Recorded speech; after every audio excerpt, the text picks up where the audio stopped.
Good evening. My name is MJ, and it is a pleasure to join you all virtually this evening. When I was first asked to share my testimony, I wasn't quite sure where I wanted to start.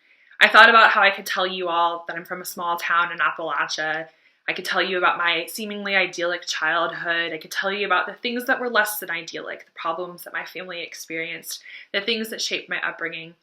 But I think the most important thing for you to hear is what I've been taught. Growing up, I was taught that I was only worth something if I could deliver something, or what we now know is something called performance-based acceptance. I believed wholeheartedly that if I could deliver straight A's in a clean room, the perfect reputation at school, the seemingly perfect child who always said yes ma'am and no ma'am, thank you sir and no thank you sir, that I would be accepted by everyone. As I grew older and turned into adolescence, that was clearly not the case because middle school can be quite catty, let's be honest. And by the time that I'd reached middle school, I had quite frankly lost my zeal for life. It was through the tutelage of a youth pastor who invited me to a retreat that I accepted the love of Christ for the very first time in my life. But that love still seemed distant because of what I'd experienced as a child. My relationship with my father was not great, and I thought my heavenly Father must feel the same way about me. If I could keep straight A's in a clean room, then my heavenly Father would love me as my earthly father had. As I grew older and continued to walk through life, that didn't let up.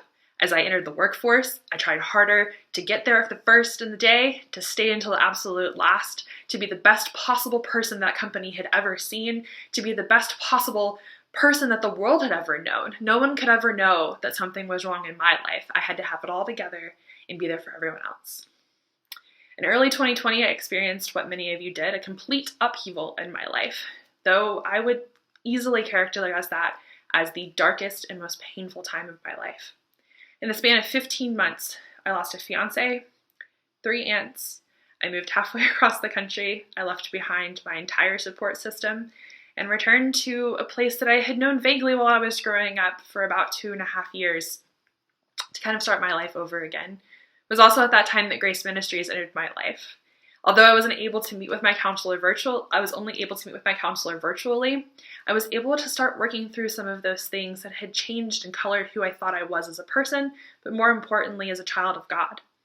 Like I'd hinted at before, I learned that my life is based in performance-based acceptance, but that's not who God is. That isn't who Jesus is, and that isn't their love for me.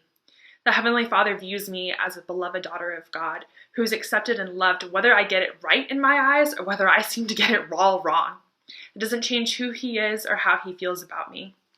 I learned through Grace Ministries what grace really means, what it means to follow Jesus, and what it means to live a life that is absolutely on fire for the joy that the Lord brings, because it brings freedom.